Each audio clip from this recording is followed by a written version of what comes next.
Кои са основните неща, които един мъж трябва да вземе предвид, когато става дума за мъжко здраве и горе-долу от каква възраст трябва човек да започне да се заинтересува за тия неща? Смяташ ли, че с възрастта качеството на ерекцията намалява? Кога горе-долу става това?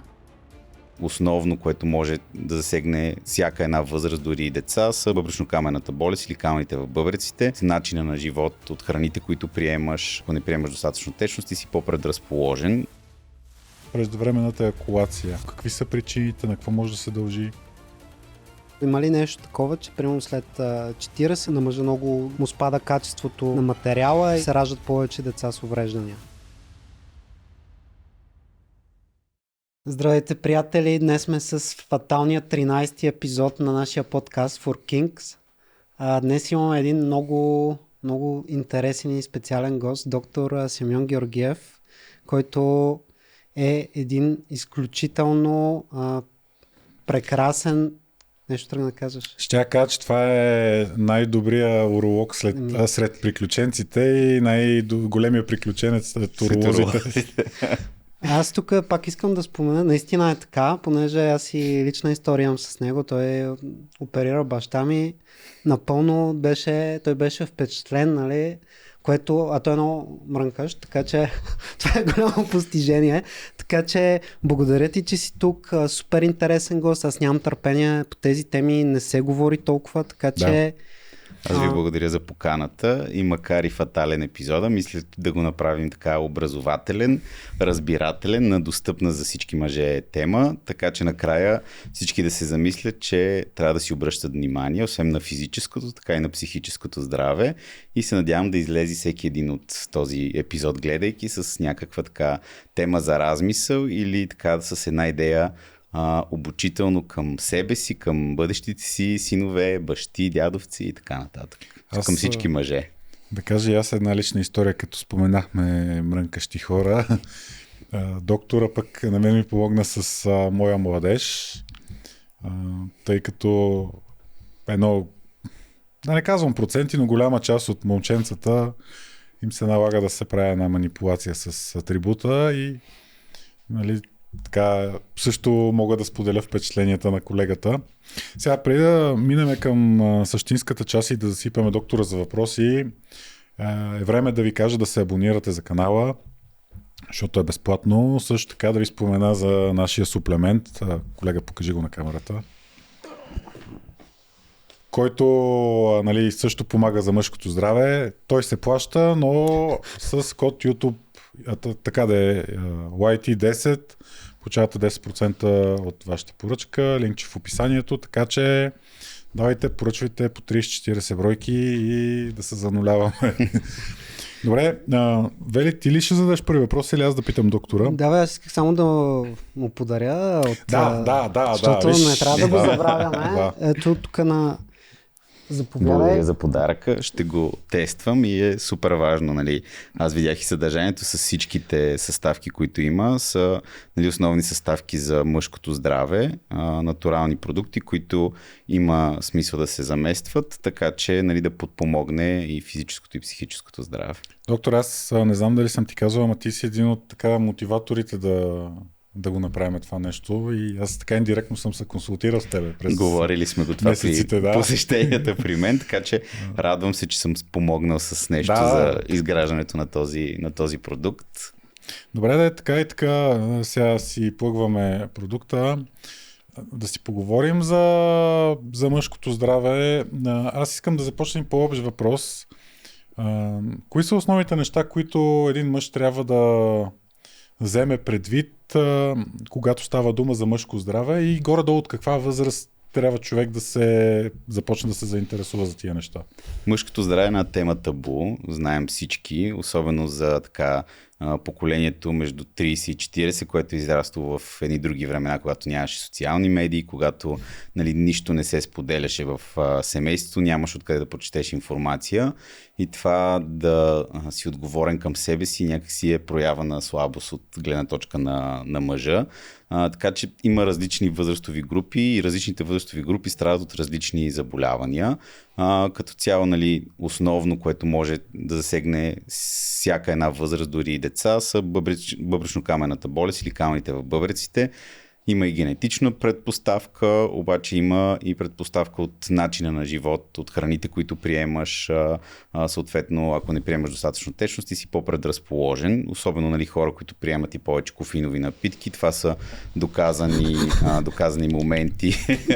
Да, доказани моменти, които могат да доведат до образуване на камъни. И след това, съответно, в възрастта 20+, са половопредаваните инфекции, които засягат както тинейджери, така и вече, нали, активна полова възраст, но не е изключени мъже 60+ да бъдат засегнати, и вече след 45 години, нали, след 50 познат, но вече границата пада по-надолу, са проблемите с простатата, нали, доброкачествено оголемяване на простатата и вече карцином на простатата. Като искам да отбележа, че всички тези заболявания са лечими, стига да бъдат открити на време. Така че всеки един мъж е хубаво, нали, да прояви отговорност към себе си, към, нали, обкръжаващия от него кръг и да ходи редовно на профилактични прегледи, които, нали, базово включват общо кръвните изследвания, които са пълна кръвна картина, биохимичните изследвания, където се включва асаталат, нали, накратко това са чернодробните ензими, билирубин, който е отговорен за жлъчния мехур, креатининурея, пикочна киселина, които са отговорни като цяло и за метаболитната функция, и за бъбречната функция, и вече идва времето и на хормоните. Това са тестостерон, общ и свободен, ТСХ, което е щитовидния хормон, и много важно, което си говоря и с вас сме го коментирали, и с другите мъже, е витамин D. Има така в европейската популация много голям дефицит на витамин D и това е свързано и с така активния начин на живот, който водим, с стреса, който водим, а витамин D е много важен за цялостната обмяна на веществата. Един от малкото суплементи, които има смисъл да бъде заместван, и именно с заместването на витамин D, магнезий, цинк може да повишим либидо, може да помогнем за подобрение в ерекцията, може да подпомогнем съня и съответно тези anxiety, паник атаки, нали, дефицити понякога, крампи, нали, те са свързани с тези вещества. И вече прегледа при уролог. Няма нищо страшно да отидете при уролог. Прегледа представлява основно разговор, който водим ние с вас, и съответно ехографски преглед. Ако има някакви моменти с някакви болки около, нали, външните полови органи, член, тестиси, има малко физически контакт, но мъжете се страхуват, нали, от бащи, дядовци, нали, ректалното туширане, прегледа на простатата. Той се прави само когато, нали, имаме неяснота с останалите прегледи, така че няма нищо физическо в прегледа. По-скоро, нали, основно, нали, и аз и останалите колеги, с които работя, гледаме така да предразположим пациента, че да може максимално комфортно да си каже той какъв е проблем, защото е много трудно да вадиш с ченгел думите на един пациент и, нали, много трудно го предразполагаш. А понякога, нали, имаме фиксирани часове за преглед и в рамките на 20-30 минути, ако не си така отворен за разговор и споделяне, много трудно може да стигнем до самия проблем. Аз да се върна на първото нещо, което каза за 20-те години на мъжа за сексуално трансферираните заболявания. Значи аз така го разбирам, да не вярваме на фрази от типа на ти си ми първия и да не се ръководим от това, което дават по така модерните филмчета за възрастни, че човек не трябва да се пази при такива мероприятия. Трябва да се пази, защото така масово след младите или популярният термин Gen Z, те масово правят необезопасен секс и съответно се възвръщат доста често половопредавани инфекции, които смятаме, че са изкоренени или смятаме, че е нещо средновековно. Нали, давам пример с сифилис, давам пример с гонорея. Така че, нали, общо взето е хубаво да има обезопасен секс, като, нали, накратко, дори да имаме секс с презерватив, може да се заразим с HPV вирус, Human Papilloma вирус, може да се заразим и с сифилис, нали, при контакт с презерватив, защото сифилис е контактен вирус. Той може да се предаде и с целувка, може да се предаде и с орален контакт. Макар и в малко случаи с орален контакт могат да се предадат и други полупредавани, хламидии, гонорея в много малки случаи, така че хубаво, ако решаваме мъжете да сме промискуитетни, с рисково поведение, палави, с честа смяна на партньорки, хубаво и ние и от срещната страна да се тестваме регулярно. И като, нали, казвам тестове, директно минавам към какъв вид тестове може да си направим. Единият вариант са кръвните тестове. Те са за ХИВ, хепатит, сифилис. Те са с обоцкване, може и на пръста, може и с вземане на кръв, като нали, те дават съответно много бърз в рамките на 15-20 минути или в рамките на ден нали, дават за тези основните половопредавани заболявания. Вече ако имаме съмнение за някои от по-специфичните, като хламидия, гонорея, е хубаво да се даде и урина. Тя е нали, сутрешна порция урина за уринен ПСР за тези изследвания.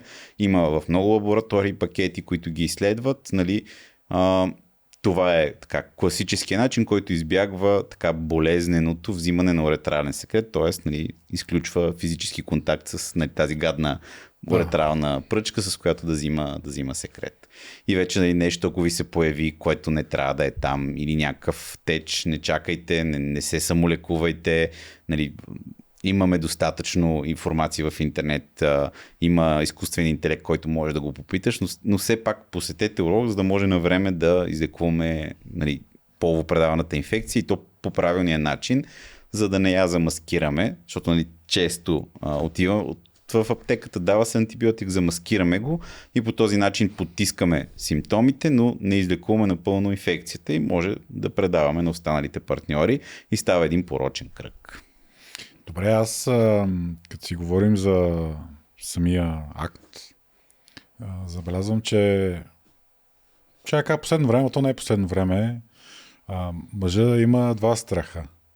Първият е да не се изложи пред дамата, втория е дали му е достатъчно голяма атрибута.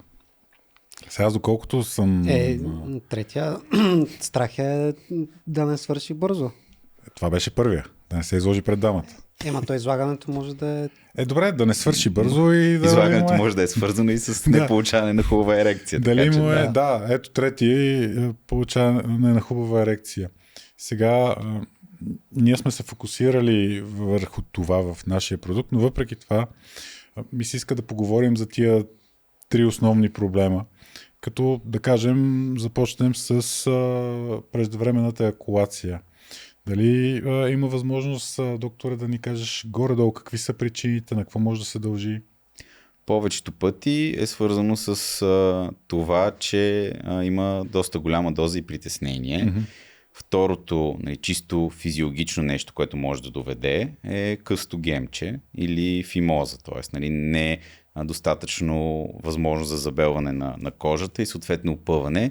И това преждевременно свършване е на базата на това, че изпитваме болка и съответно нали, чисто неврологично се случват тези процеси. Тоест, нали, трябва да изключим първо дали има или няма някакъв функционален проблем. Нали, това се случва при прегледа.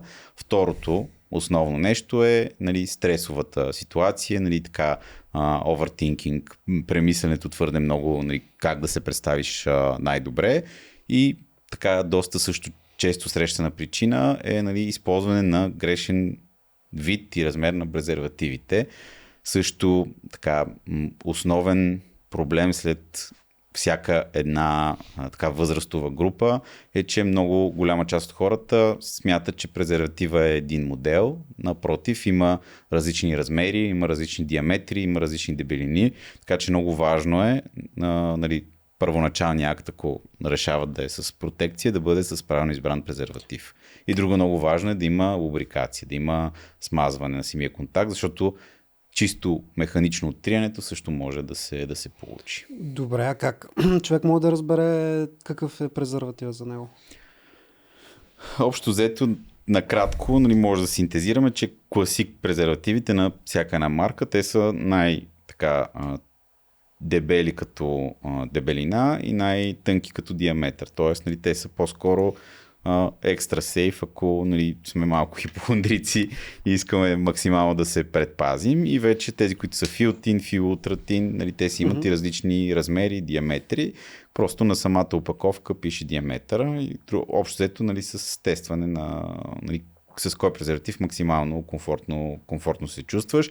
И другото нали, важно е правилно да бъде поставен презерватива. И връщам тук пак на темата с фимозата и къстогемче, че съм имал случаи и не малко нали, мъже слагат презерватива по грешен начин. Нали, трябва хубаво да се забели кожата и да се сложи върху, нали, вече забелена глава, съответно за да намалим това триене. Защото като го сложим на незабелен член, съответно първо има риск този презерватив да се изхлузи, да се скъса, второ имаме ускорено триене и съответно ускоряваме и свършването. Има различни подходи при преждевременна еякулация, нали, водим разговор с пациента и съответно ако има функционален проблем, предлагаме хирургична оперативна намеса или да скъсим, да премахнем това гемче, или ако се нуждае да направим обрязване, или друг вариант е лидокаинов крем, който притъпява чувствителността. Той го има и в част от презервативите, и в част от лубриканти, така че има различен подход. Добре. Аз да питам, докато той си мисли въпроса, че се запъна. Да, извинявам се. Не, аз защото ми се върти с главата.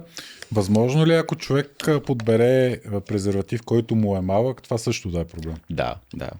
Той може първо, нали, да има дискомфорт и стягане и второ да се получи проблема с, нали, намалената ерекция. Да.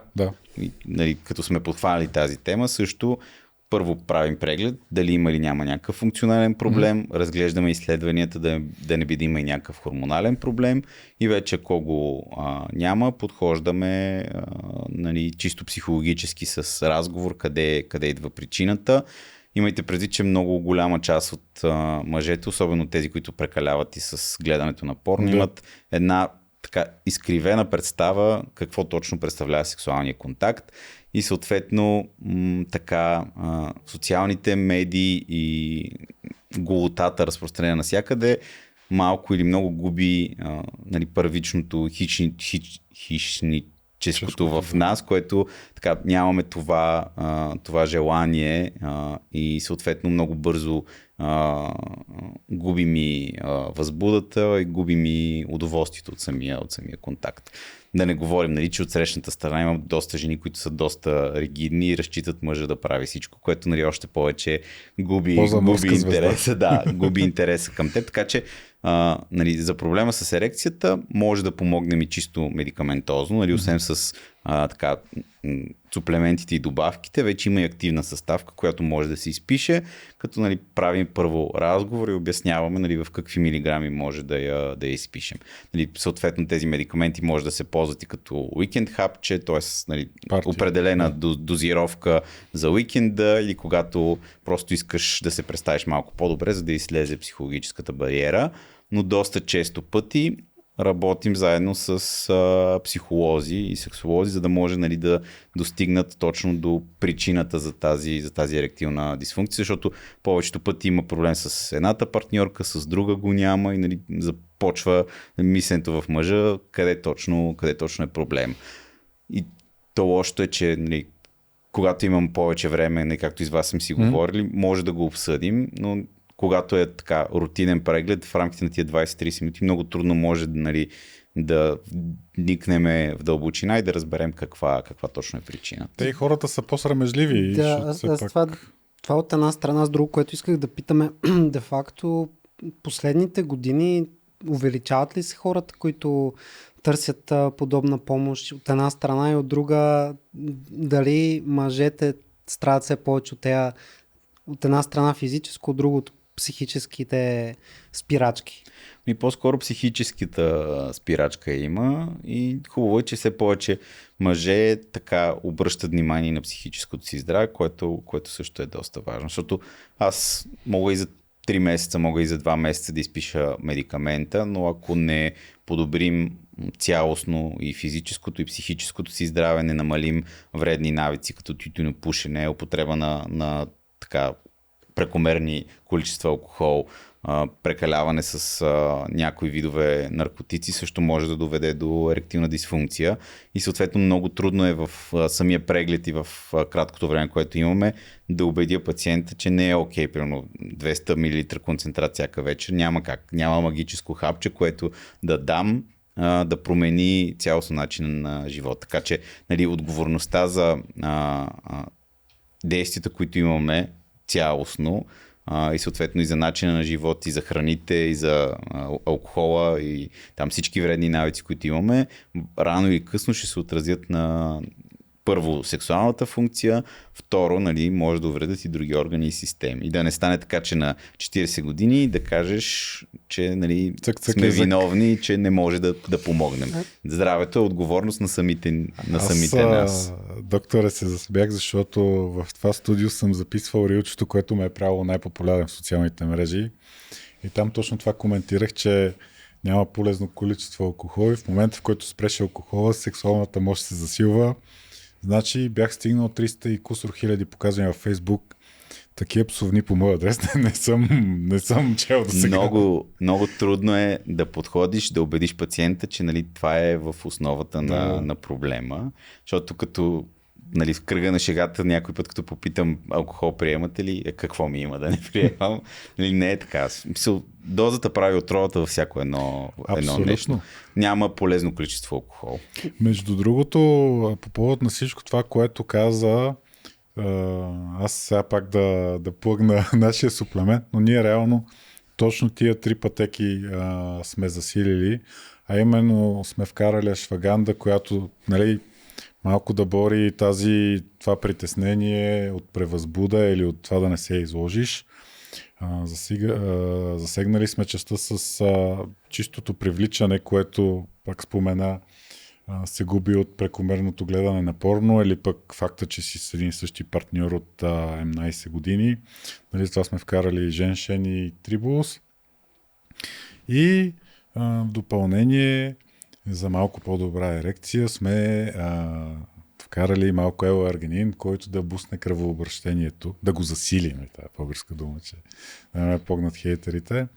Така че по това точно, което сме се информирали и ние, сме гледали да ударим тези 3 основни пътя на проблеми, но реално, въпреки това, и според мен е хубаво човек да ходи и да се консултира с медицински лица, защото последно време много ми прави впечатление, особено в TikTok, супер много се промотират пептиди. Нали, аз им казвам дисциплина в епроветка, мотивация в епроветка и така нататък и някакви хора пазаруват разни прахчета от Китай, бъркат ги с тази бактериоцилна вода и ти казвате, тук сега аз, нали... Мен наскоро, аз ти бях споделял даже, понеже там насякъде ми излизат и те някакви хора правят наистина, нали, те не само пептиди приемат, мисля, че ти е ясно, че пълната гама се приема. Аз това исках и да го питам. Аз затова превключвам малко в тази посока. Аз точно, защото имам и друго, но първо за суплементите, т.е. нали, дали ще са стероиди, дали ще са пептиди,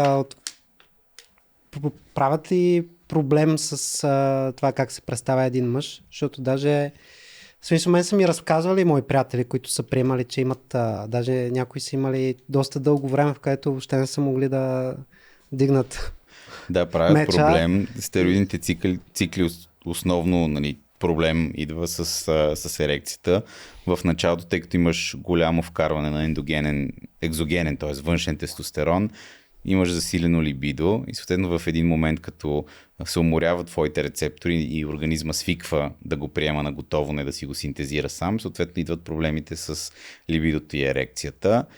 Всяко едно нещо, което не е регистрирано като лекарствен продукт или като хранителна добавка и не е минало съответните тестове за сейфти, не са минали клиничните проучвания, съответно фази за сравнение на ефективността между един и другия препарат, всеки един от тези медикаменти крие риск и съответно този риск го поема съответно сам мъжа или жената, която приема този медикамент, защото той не е предписан от лекар и не може лекар да гарантира какви ще бъдат страничните ефекти.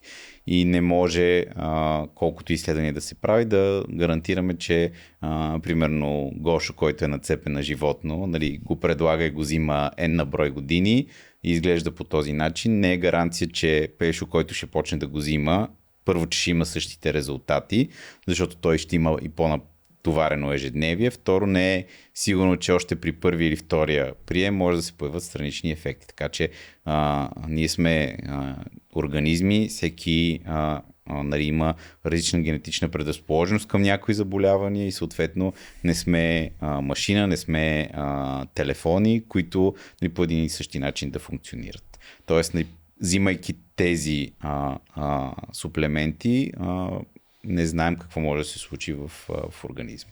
Нали, видимото е получаване нали, на проблеми с затруднена ерекция, невидимото е вече трайни увреди, които могат да доведат и съответно, нали, особено тестостерона, така повишава риска в една по-напреднала възраст, вече 50+, и от рак на простатата. И може да нали, и Human Growth хормона, който стана така доста популярен за по-бързи резултати, той пък до преди 33-35 години, когато е напълно завършила ембриогенезата на всички клетки, може да провокира онкологични заболявания от всякакъв вид. Освен рак на тестиса, може да доведе до рак на дебелото черво, на черния дроб, съответно при така чакай, че думата на български не искам да използвам чуждици, така прекомерна употреба и на други субстанции могат да натоварят и черния дроб, така че не е шега работа. Между другото, най-лесно може да познае човек, който така прекомерно употребява хормон на растежа по това, че прилича на гоблин или на елф. Защото ушите и носа така се издължават. Да, има такива генетични състояния, които се появяват точно когато имаме излишък от този естествен хормон. Мязали на тъла съм, предобрил е.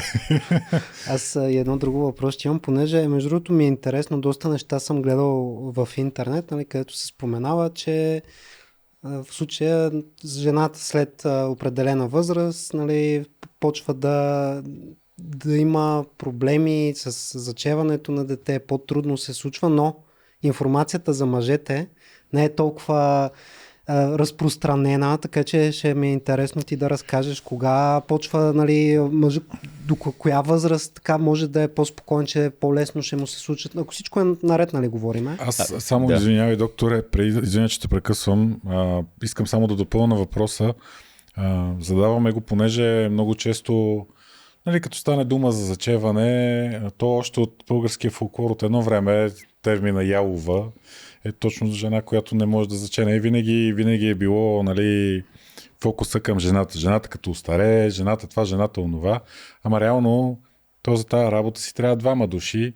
Точно. И затова е хубаво да загатнем какво може мъжа да направи, за да е по-добра версия на себе си. При мъжа няма менопауза, както при жената. Т.е. не се изчерпват сперматозоидите, както и яйцеклетките при жената. Общо взето по учебник и на 90 години можеш да забремениш жена, но на 90 години, ако си живял преди 100 години или ако живееш в планината, откъдето се връщам и аз сега, нали, там водят коренно различен начин на живот и съответно ако си поддържан, нали, нямаш стрес, нямаш употреба на алкохол, не пушиш, съответно имаш така доста запазена физика, нямаш проблеми на 60-70 години да заченеш. Нямаме изчерпване на сперматозоидите, обаче ако има някакви хронични заболявания, като диабет, висококръвно и диабет и висококръвно, променят подвижността на кръвоносните съдове и съответно променят и уросяването към тестиците и съответно сперматогенната клетка, от която се произвежда сперматозоидите, нали, няма тази способност, тази делителна способност, за да произведе толкова качествени сперматозоиди. Така че основно това е проблема в днешни дни. Затлъстяване, нали, високи нива на тестостерон, пак е свързано с това, че нали, и затлъстяването естерифицира тестостерон и го превръща основно в женски полов хормон и съответно нямаш произвеждане на такова количество сперматозоиди. Дори да имаш произвеждане на количество сперматозоиди, те са некачествени за производство т.е. за оплождане. И съответно, пак казвам, диабет, тютюнопушене, прекомерна употреба на алкохол. Това са неща, които ако системно 5-10 години ги правиш, съответно намаляваш шансовете си даже на 40-50 да има, нали, тази оплодителна способност. Друго, нали, важно е, като казахме между двама партньори, нали, забременяването се се случва между двамата партньори. Ако има нали, някакъв и хормонален проблем, инсулинова резистентност, затлъстяване, и двамата партньори трябва да положат усилия да променят начина си на живот, да променят тялото си така, че да изглежда здравословно, да махнат всички външни неща, които могат да увредят системите, и тогава ще бъде по-лесно и за двамата. И вече, ако има наистина някакъв функционален или анатомичен проблем, се намесват и специалистите по репродуктивно здраве, които подпомагат и при двамата да се случат нещата. Но реално, за да сме сигурни, че сме направили всичко необходимо от наша страна, можем да обобщим, че е хубаво човек да влезе в по-добра форма, да намали малко пиенето, да намали малко пушенето и ако може и да не се кара с жена си, ами да има хармония вкъщи.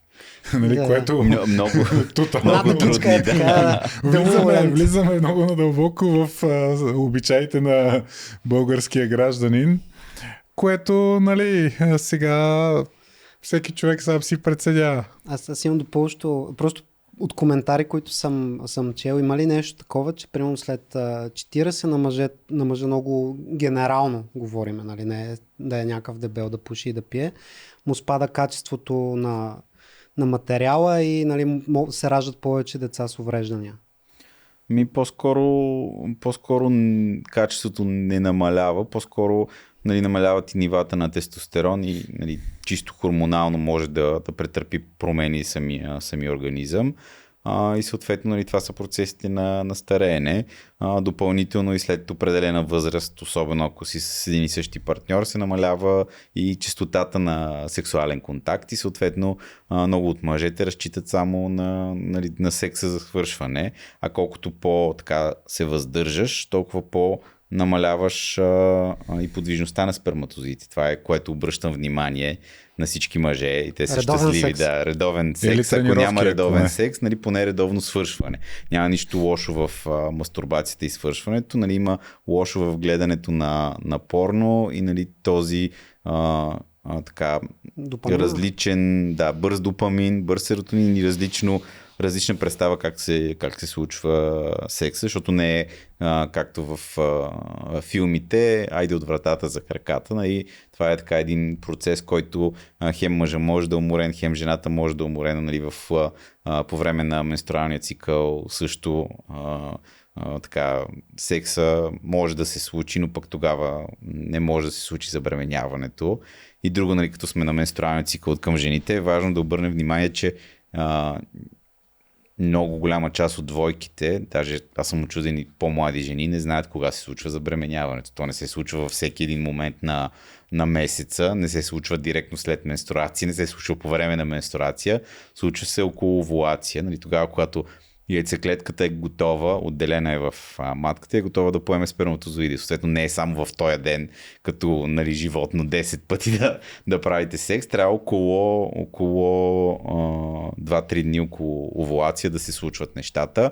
И съответно това не трябва да е така, нещо, което е на 100% и се случва като задължение, защото уврежда психическото здраве както на жената, така и на мъжа. Нали, той работим за бебе. Peer pressure, който е от социума, около обкръжението, което вече има 1-2 деца, от това, че приноси на 34-5, вече е късно според родителите, защото те на 35-6 вече са имали деца на по 10 години. Нали, нещата се променят и съответно забременяването е един процес, който може да отнеме малко по-дълго време и съответно нали, трябва да е напълно осъзнат от двете страни, защото е голяма отговорност. Като каза социума и се сетих, че по време на развода ми нашите се бяха притеснили и после като ги запознах там с новата ми жена, майка ми сподели, че се била притеснила да не съм станал наркоман. И аз си викам, ти си вече класическа баба. Нали, отивам пред блока. Това е като се разведеш наркоман. Да, вика, аз мислех, че си станал наркоман, защото аз примерно съм излизал. Нали? Срещал съм се с хора, ама тя не знае жената. И така, просто сети като забавна история. Добре, аз тук малко да прекърша темата, защото нали, говорихме за чисто физическото. Ми се иска да поговорим малко по тема, която много е тема табу И най-лошото нещо за един мъж да се говори за психическото му здраве и за емоции. Това е, нали, но в България си е абсолютно на темата. Аз си спомням при много години. Не знам, може да не са много, но там един приятел ми споделяше, че има някакви проблеми. Аз викам, добре, що не отидеш на психолог и той ме погледна. Да не съм лута. Казвам и да не съм, ама ме погледна се едно, му казах, отрежи си члена. В смисъл, по този начин реагира. Аз викам, ако не мога сам се оправя, то как ще ми помогне?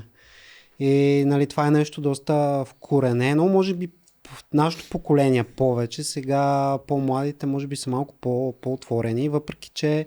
Те пък са свръхемоционални. Те са свръхемоционални, но от друга страна нали, се навъдиха и доста гурута, така генерално, нали, няма да говорим тук, въпреки че свети като за червено хапче. Ти си там червено хапче. Ето при тебе пак червено, както и да е. Нали имаше такава стегнация на информация относно, че те бълнаха в там около COVID. Аз тогава го забелязах.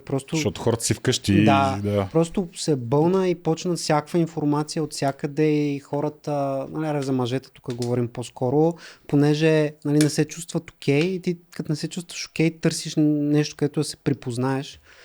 И доста, според мен, нали, имаше и хубави съвети, но изключително лоши. Но най-голямо това е, че депресия не съществува и така нататък.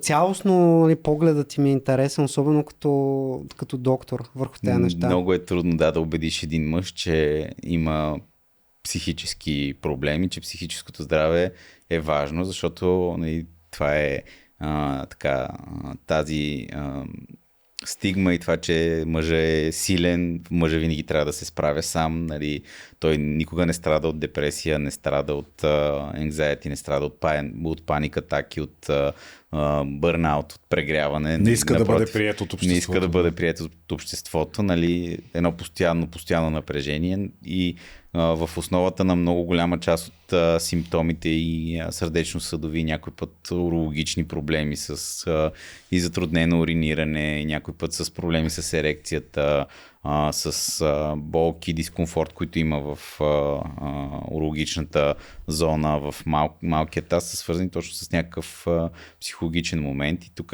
много важно е наистина да се посети специалист и е важно да знае мъжа, че няма да стане от едно посещаване, защото е важно да се намери първопричината за този проблем.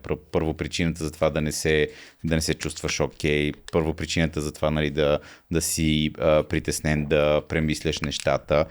Да, спорта помага нали, да имаш някаква дисциплина изградена, помага така да поддържаш хубаво физическо здраве и съответно нали, намаляваме част от психическите проблеми, но освен доброто физическо здраве, в нали, това забързано ежедневие, в това, че нали, всеки един мъж иска да има доходи достатъчни, за да може да издържа семейството, да може да прави, нали, да осигури бъдеще за децата си. Съответно идва и момента, че ти прегряваш и нямаш достатъчно сън и съответно мозъка не функционира правилно. И тогава е важно да посетиш специалист и няма нищо лошо и от психолог, и от психиатър. Нали, някой като чуе психиатър, посещайки психиатър не значи, че си луд. Посещайки психиатър значи, че си отговорен и че искаш да промениш начина на мислене, така че да може да си максимално продуктивен и максимално ползотворен и за теб, и за семейството. Така че важно е. Понеже аз имам анекдотни примери в обкръжението си на хора, които посещават специалисти, но така съм чувал съвети, които са им давали тия специалисти. Говорим за ментално здраве. Има ли някакъв начин, по който човек може да отсява добрите специалисти? Защото както има най-различни гурута, така има и нали, специалисти, не психиатри, психолози по-скоро, които може би не дават най-добрите съвети. Има ли някакъв начин, по който човек може да се ориентира, да се оглежда за зелени флагове, ако щеш за червени флагове? Не мога, честно казвам, да ти отговоря на този въпрос. По-скоро съответно освен психолога, нали, те върви ръка за ръка и с психиатъра. Нали, той той е колегата, който ако има нужда от нещо медицински, от предписване на медикаменти, той също може да насочи към психолози, които работят така по нали, зелен флаг. И съответно, ако не се чувстваш и комфортно в самата терапия, по-скоро да потърсиш и смяна на самия психолог. Има много приятели и познати, които са психолози, има различни школи психологични, различна психотерапия. Съответно, по-скоро затова си тези опознавателните сесии, които правят, за да преценят кой е подходящия начин за третиране при теб. Много малка част от мъжете могат да се справят и сами. И съответно трябва да имаш наистина много добра дисциплина и самоконтрол, много добре да познаваш емоциите и така сигналите на тялото, за да можеш да се справиш сам. И съответно, колкото и да четеш и в интернет и всичките там AI приложения, сега в един момент има така и субективно променяне на концепцията и нагаждане на това, което е угодно за теб. То не може да си извадиш душата да те види отстрани и да вземе решение. Добре, да се върнем на въпроса с секса, защото сетих нещо интересно, което при мен се е случвало. Именно, когато съм бил с партньор, към който нямам никакви емоции, така съм се контролирал доста по-добре, отколкото когато съм бил с партньор, към когото изпитвам чувства. Това нормално ли е?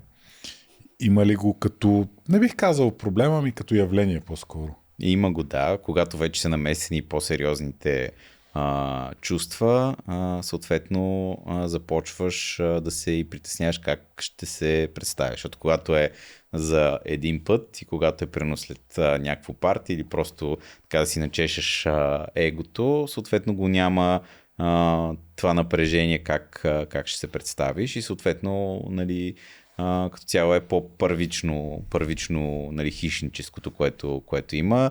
Завладял си тая плячка, да не се обижат жените, съответно, че е чувствителна тема, завладял си плячката и съответно си готов за следващата, докато когато е така постоянна връзката, вече почва да се наслагат и много емоционални моменти, почва да се наслагат и мисленията на жените и съответно нали, като цяло в някои ситуации реакциите, които са необосновани и съответно почва едно такова вътрешно съмнение дали си направил всичко както трябва, нали, в тебе ли е грешката, в нея ли е грешката и съответно ако я няма комуникацията между двамата партньори, става още една по-голяма дупка, в която нали, трудно може да излезете, ако няма комуникация. Защото съм забелязал, че в двойките и при мъжете, които имат нали, проблеми с ерекцията, ако някой мъж ви каже, че не е имал проблем с ерекцията, ще ви излъже. Всеки един е имал в някакъв момент проблем. Как? Всички мъже поне 2 часа секс правят и жената свършва 30 пъти. Аз мога да споделя лична история в тази връзка, между другото. То проблем не бих казал, защото аз си знам и първопричините за проблема, но като цяло аз съм запален по това да спортувам. Даже по принцип се занимавам с бойни изкуства. Добре, че почна така, че мислих, че ще кажеш, че съм запален по садомас. Не. Така тръгна. Но, ходя да тренирам бразилско жилжицу и много ми харесва като спорт. Ходя 5-6 пъти на седмица в залата. Обаче в същото време искам и да са ми големи бицарите и се е случило да правя по 8-9 тренировки на седмица. Хода и 8 часа на работа в това време, пък съм и родител, нали? Което си е един такъв стрес, който, нали, колкото и да си железен, не съм на 25 и съм забелязвал, че имало е случай, когато там се и роди мотивацията да създаде такъв продукт. Имало е случай, когато виждаш се с някой човек, ти много харесваш този човек, ама точно в този момент, нали, първоначалната инспирация е налична, но започвате да се забавлявате и в един момент нещата ескалират. Деескалират. Тушират се. Нали, така че на всеки може да се случи, не че не харесваш някого, има хора пък съм чувал се притесняват твърде много Нали, както мога да от притеснение да е цък-цък язък, така може изобщо да не се инициира някакъв екшен. Пил някой също, където това пък хептен... Да, повечето използват и алкохол като бягство и съответно отпускане, но пък идва с определени минуси. Да, и съответно дори първия път да се получат нещата, след това съответно в отношенията между двама човека не е само секса, почват да идват и общи интереси, почват да идват и съответно разговори, споделяне на общи визии, виждане какво трябва да е бъдещето и съответно в комуникацията и освен между вас двамата, в комуникацията с социума почваш нали, да виждаш колко различен от теб е човека и че дори да го е имало физическото привличане и дори да продължава да го има, това физическо привличане продължава между 5 и 20 минути или 2 часа, айде ако така по-добре се представиш, но извън тези 2 часа има още 24 часа, които прекарваш с този човек. Нали, след определена възраст тия 2 часа ще преминат в 5 минути и съответно нали, губиш абсолютно интерес и с губенето на интерес, съответно пада и ерекцията. 5 минути в добрите дни. Един приятел така се шегуваше преди, че секса му бил 5 минути и с любовната игра и с плакането накрая. Но да върна малко, понеже го говорихме, нали, много хора наблягат, че един вид, нали, което за мен е супер грешно, най-важното е харесаш си някой, няма значение дали за първи път или за нещо по-сериозно. И първия секс трябва да е най-якия. И тогава нали, го има и при мъжът, нали, жената може да не свърши, това още ти дава още повече стрес, защото жените са различни, нали, има някои, които с 2 докосвания нали, могат да... Други... физиологически може, да. Да, в смисъл и там бях, не знам доколко е вярно, бях гледал, че там 2/3 от жените само с пенетрация не могат да свършат и тъна. И това, което аз съм го забелязал поне преди години, при мен поне бях супер фокусиран над това да перформна. Чакай. Представя добре. Чакай, че ще ме нападна да се представя добре. Сега, представи се добре, като кажеш да се абонират хората. Абонирайте се за канала и може да си купите нашия продукт с код за отстъпка. Да. Който линк в описанието. Много в описанието. Но нали, тази с възрастта си идва малко човек, понякога се осъзнава. И то даже това ми се прехвърли после и към срещите, нали, остави го секса към срещите с жени, защото преди нали, гледах, сука, трябва да се представя в най-доброто ми амплоа. Пък след това мина, аз всъщност искам да се насладя на цялото това нещо. И като го обърнеш това малко майндсет, че нали, ти искаш да се насладиш, нали, да доставиш удоволствие също, а не просто, че трябва да перформаш, а самото изживяване да е готино, както дали ще е среща, дали ще е секс. И някакси стават доста по-добре нещата. Но още не сме ги споменали моите любими социални мрежи. Малко абсолютно автентичните преживявания са коренно променени. Те хората първо не изглеждат, няма нищо общо. Много често това как изглеждат, защото ти примерно даже дори за секса, ако си говорим, примерно пишеш си някаква мацка в Инстаграм, тя изглежда за тебе в твоите очи 10 от 10 и дойде на живо и тя е малко, тя може пак да е много красива, нали?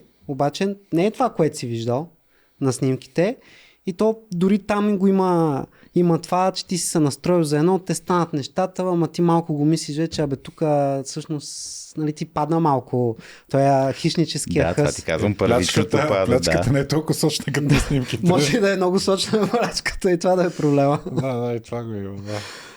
Така че това малко мисля, че нали, хората преди доста по-автентични интеракции, виждат се на живо, нали, там се случва още, тогава мога да усетиш химията. И сърничката ти е смигала едно време, така, нали? Пък сега ти трябва да... А сега го има много често, че ти може да усещаш, нали, в главата ти си правиш някаква фантазия и някаква химия се случва без да го познаваш човека, което си мисля, че нали, това се случва последните тук, примерно 15 години, при това никога не го е имало.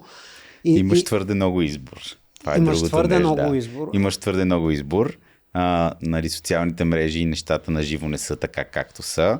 В разговора и интеракцията разбираш, че ценностите са различни и съответно го има и това FOMO, което е толкова така популярно. Fear of missing out. Аз имам друга опция, ще отида на другата опция. Има една презадоволеност. Мога да ти дам пример, нали, от към пък пътешественическата романтическата ми част е в Япония как се случват срещите, което нали, една от страните, която така доста ме спечели и така чисто психологически как подхожда една среща, за да не загубиш интерес. Излизат нали, на обикновена среща, така супер така чиста е срещата с виждане, с храна, някакви игри. Трябва да се мине определено време да се опознаете, за да си хванете ръката и вече нали, като я има тая химия, връзката между двамата, след това секса се получава така много, много хубаво. Япония така привидно, колкото и да са уж така невинна нация. Това е нацията, която прави така най-разкрепостен секс и в Япония е място, където има най-много секс магазини с най-различни секс играчки. Точно нали, поради тая причина, за да така поддържат интерес двойките една към друга. И просто самата култура е различна. Не е нали, този балкански менталитет на силикона, на големите гърди, на големите усти, на всичко грандиозно. И всъщност ти имаш една черупка, която дори, пак казах, нали, една такава жена е супер ригидна и очаква да бъде сложена на тепсия на мъжа. Ами няма. Няма да намериш мъж. Трябва да намериш мъж, който нали, просто е така, ще се гордее с теб като трофей. Япония, докторе, не е ли страната, която има най-много порно актриси на глава от населението? Ама, другото не, става дума, че толкова са разкрепостени, че те са окей с това. Те търсят мъже там за порно актьори, ама другото, което, понеже аз... Ти откъде знаеш? Човек, имам японска татуировка, само да ти кажа, запален съм по тази култура, но там има... Бил да си това. Да, културата там също има доста изневери. По принцип, там наскоро бях попаднал в една тема в Reddit, нали, някакви чужденци като ходят там и викат, тук защо в аповете за запознанства нали, никой не си показва лицето де-факто. Там са някакви аниме геройчета, някакви примерно окото само, никога лица, защото се крият, ама там изневерите са изключително нали, разпространени. И другото е, че има много популярно, там има такива клубове. Примерно, като сме на по 40 години, отиваме там и седиме и идват някакви жени, нали, прието ти им плаща всичко и после вършите работа. Смисъл... Той има клубове, дето не правите секс, тя просто идва и ти прави компания и ти това е друго. Прислугва, или? Това е друго. Okay. Това е друго. Не си запознат. Защото по принцип и тук има такива клубове. Да, ама там е някак си културно. Там е културно да отидеш на такъв клуб, тук ти се подиграват. Ами не, тук е малко по-скришно, нали? То се случва, обаче ти го прикриваш зад една маска, примерно по модерните заведения. Тук то също се случва, обаче тук трябва нали, малко да го напудриш. Жената отива да се забавлява.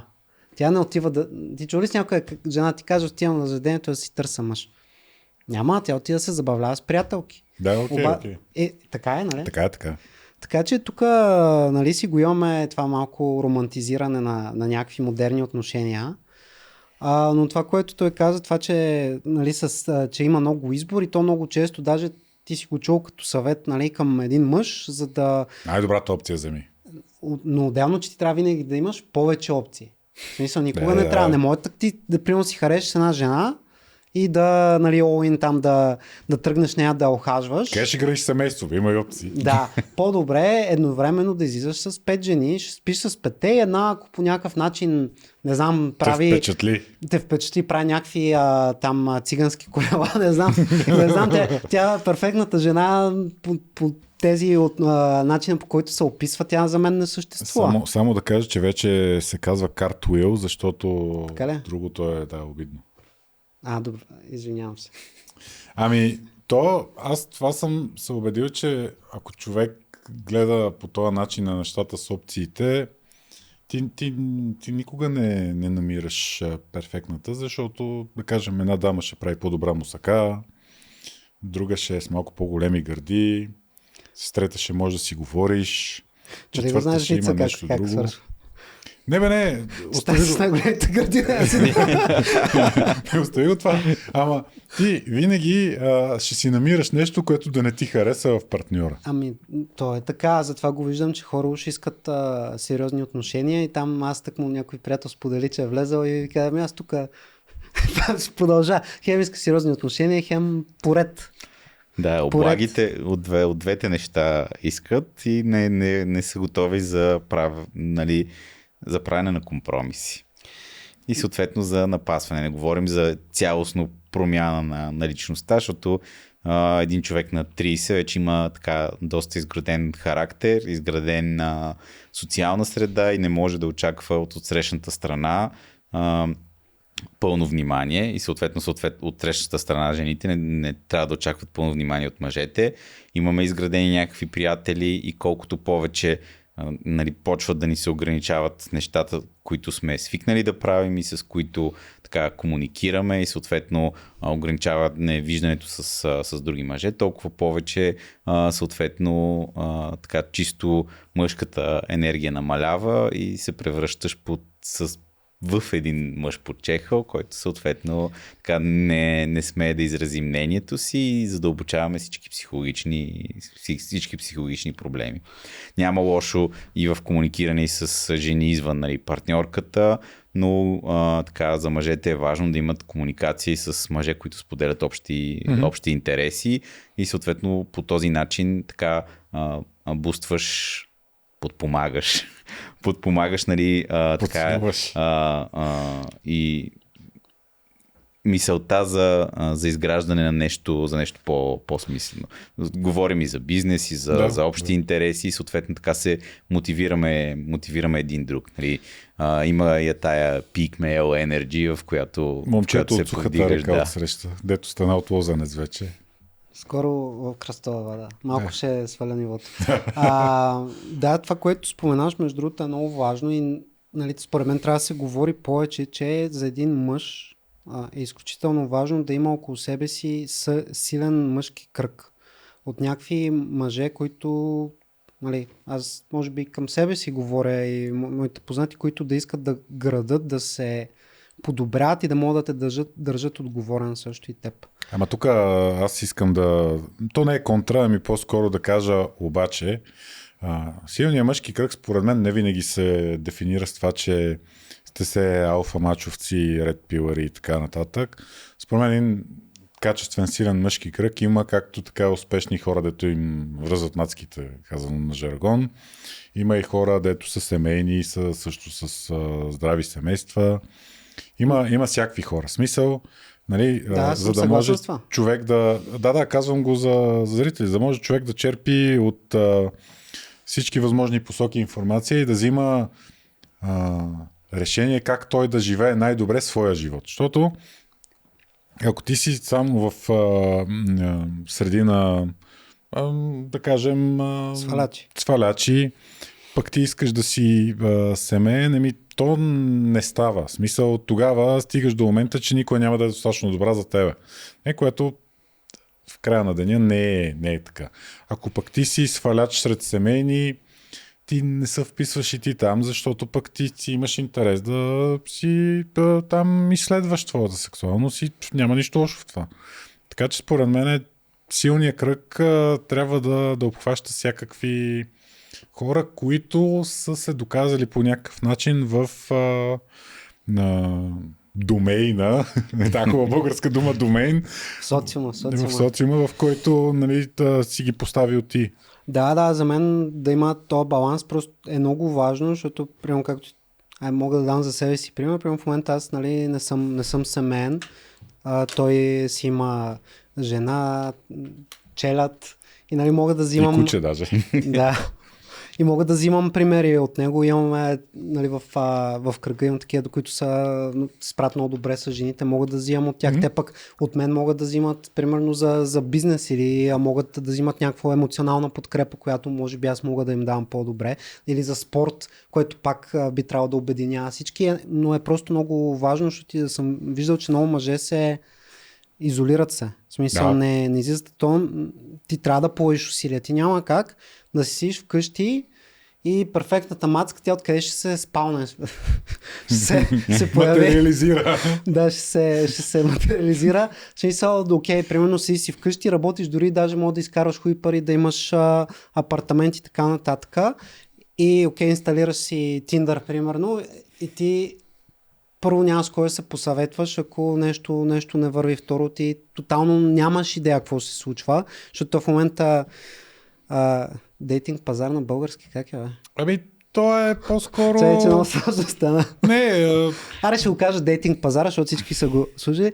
Нали, не е толкова приятелски настроен, както беше според мен преди 10-15 години. Трябва да си много зависи какво наштрек. търсиш, според мен. В смисъл, ако искаш да си изследваш сексуалността, е доста приятелски настроен.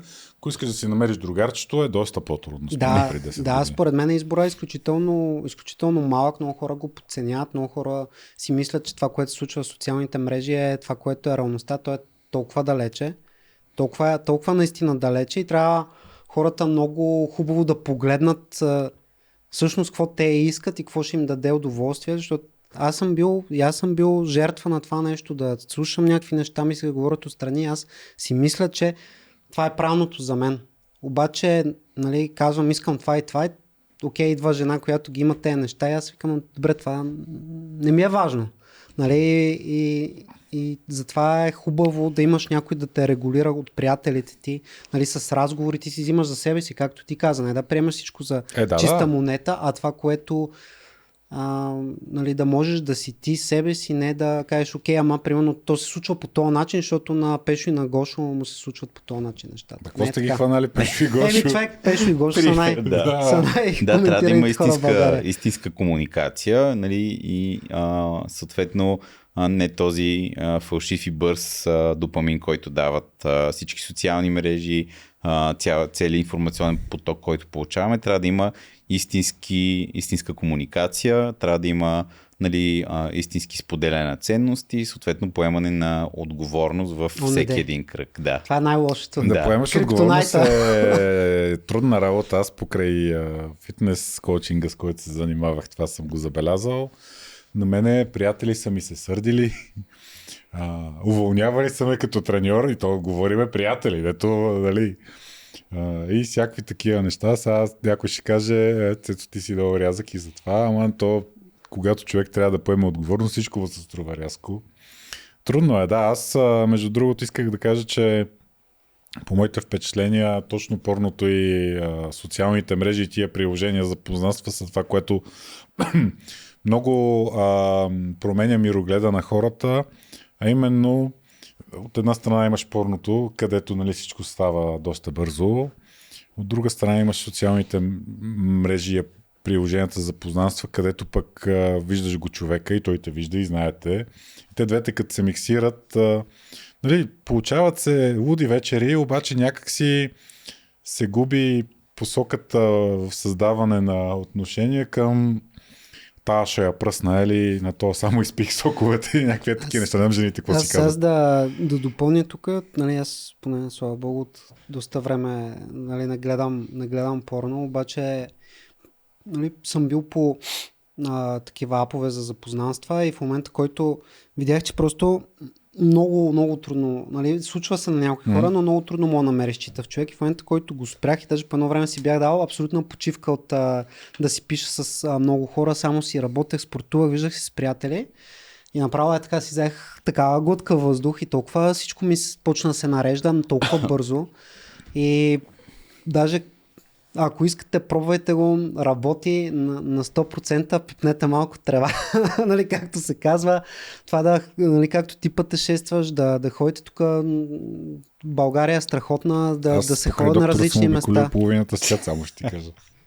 И за това ще поговорим.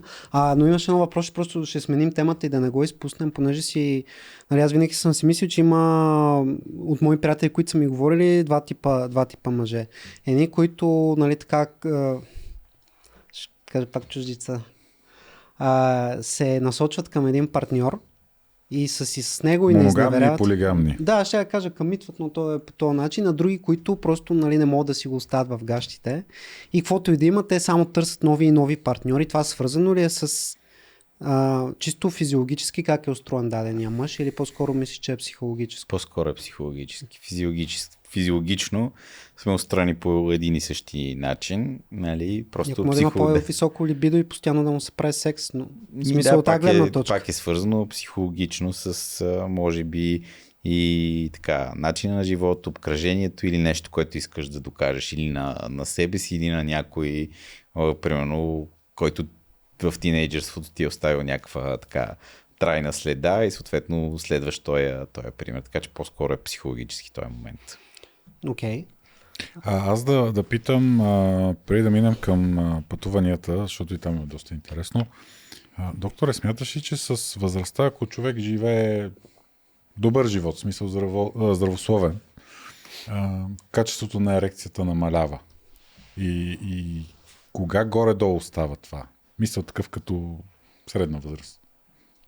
Може да намалее след 50 и то може да е провокирано вече от физиологични проблеми с самата простата, когато почва доброкачествено да се оголемява и съответно да притиска и съдовонервния сноп и съответно да намалява така съдовата подвижност в малкия таз и да доведе до така намалена ерекция и съответно с напредване на възрастта, колкото и така здравословен начин на живот да водиш, така и чисто психологическия момент, ако нали, не си бил и толкова сексуален активен с партньорката, намаляват и на първа линия имат други водещи неща. Значи ако човек се прави добра профилактика, не би трябвало да има проблеми за мерака няма да има възраст. Аз се сетих за едно деденце. Робърт Де Ниро на 70 направи. Едно деденце, не знам в ничия земя ли беше, дето бабата разпраща по 10 пъти на ден иска да прави любов. Това е топта. Такива хора, които нали, са изолирани и нямат и този стрес, който ние така модерното поколение имаме, съответно остават просто базовите неща. И съответно, колкото по-малко теми за размисъл имаш, толкова си фокусиран върху първичното и толкова по-добре върви секс. Съответно, колкото по-стресиран си и в главата са ти 10 000 мисли, толкова така намалява удоволствието от секса и съответно друго нещо, което пак връщам за ерекцията, за продължителността на секса, за здравината на ерекцията е, че по време на секса, ако се хващаш, че мислиш за нещо друго извън секса, значи не си фокусиран там. И това значи, че шансът да получиш така, да не изстреляш патрона и съответно да има засечка е много по-голям, отколкото когато си фокусиран само единствено върху секс. И тук идват и тези така древни практики и практики в по-скоро Централна Азия, които са свързани с дишане, тантра, кама сутра. Че трябва да се диша, защото разликата е много голяма. Да, и съответно контрол върху тазовата мускулатура, което нали, спорта подпомага за това и съответно подпомага и за здравината на здравината и продължителността на ерекцията. И тук пак връщам с упражненията. Това са кегеловите упражнения, които всеки един от нас, който е тренирал или загрявал, или прави по-такива спортове, контактни, нали, които са свързани с бойните изкуства. Кегел се включва, който е важен хем за здравината на малкия таз, хем има такива, които нали, за задържане на ерекция и нали, вече пък от срещния пол са така важни за континенцията, т.е. за правилното изпикаване. Той при мъжа по същия начин влияе на уринирането и чувството за недоизпикаване. Т.е. колкото по-добре е трениран малкият таз, толкова по-добре може да задържаш ерекция, защото в така малък процент има и волевото действие на ерекцията, веднъж задържан. И вече за поддържане на ерекция пак влизат в употреба и играчките, които са ринговете. Нали, те получена ерекция просто така задържа кръвоснабдяването към члена. Има различни такива помпи, които са за получаване на ерекция. Нали, те са като допълнение към всички методи, които може да приложат мъжете за по-добра ерекция.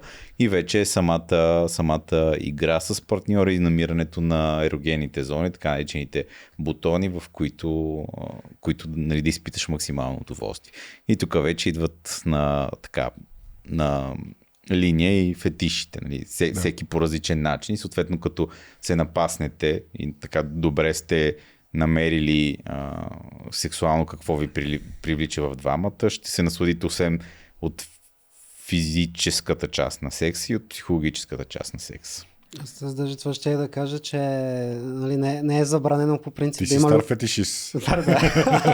Не е забранено да има любовна игра. Само това ще кажа и няма Даже нужда тя подпомага за цялото абсолютно, това нещо. и не трябва да е 5 като, минути. Като има проблем с ерекцията или усетят мъжете, че свършат по-бързо, просто може, ако нали, достатъчно добре си изследвал така, сексуалността си и се познаваш, може да дръпнеш малко назад, да продължиш с играта, така че нали, да не е твърде видимо. Нали, не го премислите, защото пък тогава със сигурност ще се получи проблем с ерекцията. Дръпнете малко назад, върнете в играта нещата и след това съответно ще се получи по-добре. Много така трудно е изследването на цялата сексуалност и много трудно е, защото нали, и мъжете един с друг не си говориме за тия неща, защото нали, ще почнеш да казваш как са нещата и нали, аз съм по-малък ебач от теб. Аз се сетих една приказка, която знам от един мой колега, който казва: лижете, за да правите любов на чисто. Нали, то малко така звучи, но между другото съм чувал, че тези флуиди, които се отделят и от мъжете, и от жените, облегчават болките в гърлото. Имало някаква сол там, като правиш любовна игра. Сега аз съм го тествал, при мен е работело, да.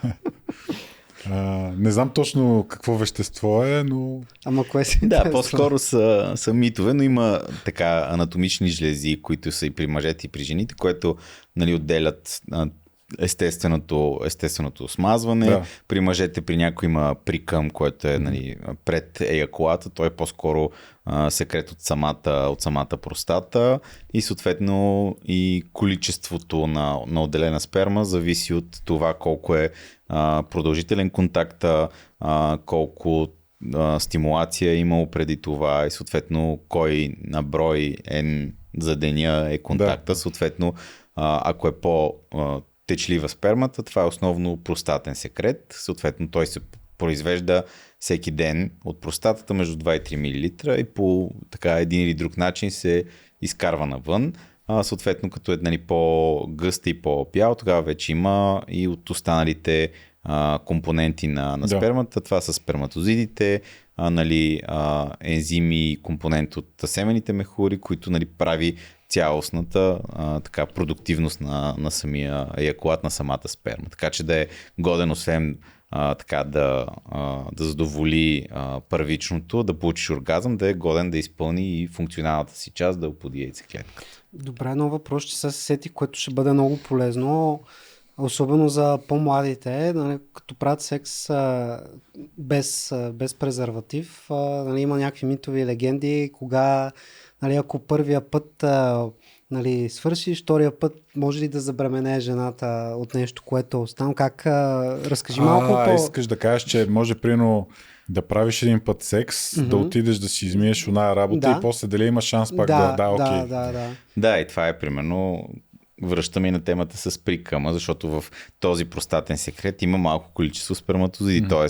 нали, този прекъснат акт, т.е. контролирания акт не е гаранция на 100%, че няма да има забременяване, защото нали, малко или много може да остане в уретрата и след простатата някакво количество от целия еякулат или от самия простатен секрет, в който да има активни сперматозоиди. Един сперматозоид е достатъчен от милионите, които се отделят да оплоди. Макар и шанса да е много по-малък, нали, го има този шанс. Има ли някакво значение? Примерно да минат 3 часа, измислям. Аз се сетих една простотия.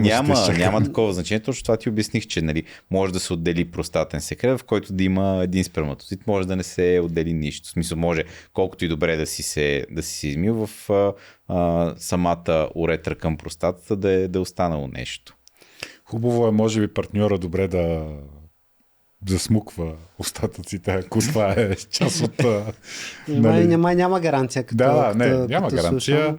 То по принцип... Има някой бог ги пази, така че... Не, слушай, иронията е в това, че има хора, дето с години се опитват да си направят дете и го правят нали, методично, спазват всякакви препоръки и следващия момент идва някой, дето правил секс един път, отишъл, измил се, правил втори път секс и айде вече имаме нали, наследник. Такъв Tinder сюрприз. Да, Просто е въпрос на правилно време. Чакай, че Да. тайминг ще да използвам на правилно време и на хващане на яйцеклетката в най-подходящия момент. Тоест трябва да я питаш овулацията кога е. И съответно хващане най-подвижния сперматозоид, защото може цял месец да отделяш супер подвижни качествени сперматозоиди и да има някакъв момент, в който си уморен и точно тогава да се случи това напрежение и натискане за забременяване, точно тогава просто да не се хване подходящия сперматозоид. Добре, така, доста комплексно е случването на цялото оплождане. Аз да питам, докторе, малко да смениме вече темата. Ти сега, как да си формулирам въпроса, това, което на мен ми е право впечатление в твоите странствания зад граница, че ти имаш два типа пътувания. Значи, поне по това, което съм гледал в Инстаграм, при едните така малко като хуманитарна мисия се получава, защото отиваш в не бих казал недостъпни страни, но страни от третия свят, където забелязвам, че така доста те изпълва това да помагаш, да предоставяш лечение, лекарства носиш, знам. И следващия момент, другия тип пътувания са по-парти, където пък дигаш от умрелите купунджи, които са прекалили с веселбата. Би ли разказал, защото предполагам това са съвсем различен тип преживявания и двете са забавни. Да. Как така реши да диференцираш толкова своите пътувания? Ами тези, които са забавленията, това са яхтени фестивали основно, които с приятелите, които пътувам, организират и там съм изцяло на работа, но умело съчетавам работата с забавлението. Това са места, в които един малък социум от хора, които споделяме общи интереси, знаем как да се забавляваме. Това е място, което ни дава истински допамин и съответно срещаш много хора извън партито и забавлението, което може да продължи 1-2 часа, които след това са и бизнес идеи, и общи интереси споделяш. И съответно там има малко по-така забавляващата се част с партията, но това са хора, които знаят как да купонясват и съответно така няма и съдене на кой как се... Културна работа, кой както се забавлява и съответно може да изглеждат, че са така доста развратни тия фестивали, може да има такъв момент, но по-скоро са така доста добре обмислени седмица пътуване, с което може максимално да се отпуснеш, но като другите пътувания, те по-скоро не са с идеята за точно хуманитарен. Не, това си е твоя лична мисия, аз това съм забелязал. Не е точно това, по-скоро е моя лична мисия, лична мисия с хората, които пътуваме, с каквото може да помогнем. И съответно основно са с базови неща, които ги няма в съответната страна, което на мен ми доставя удоволствие първо като лекар, второ като човек. Решил съм, че това да бъдеш добър, по някакъв начин ще промени виждането на мен към света и света към мен. И съответно тези комуникации, тези връзки ме карат да разбера и хората и съответно и обществото по един различен начин. И съответно има на места, които и малко по-големи суми съм дарявал, продължавам да дарявам или да помагам. Това просто е мой личен избор, но и се кефя да го покажа и съответно се радвам, че има така ползотворен отзвук и от хората, които ме следват и че примерно съм мотивирал още някой да пътува, да опознава света по този начин и да помага. Аз даже това бих казал, че яхтените фестивали изглеждат готино, но на мен са ми по-интересни другите дестинации. А ти в колко държави си бил до този момент? 48, сега Киргизстан, който се върнах преди малко, е 48-я. Така, разговаряйки на такива и пътувания, и на срещи с приятелите, мога гордо да заявя, че съм професионален пътешественик. Не се имам за турист, който ходи по 5-звездни хотели. Аз съм те гледал. All inclusive. И затова много трудно, примерно, мога да обясна на някои хора преживяването, които изпитвам. И общо взето, така гордо мога да заявя, че от хайлайтите, от топ местата, които са така приключенски, в много голяма част от тях съм бил.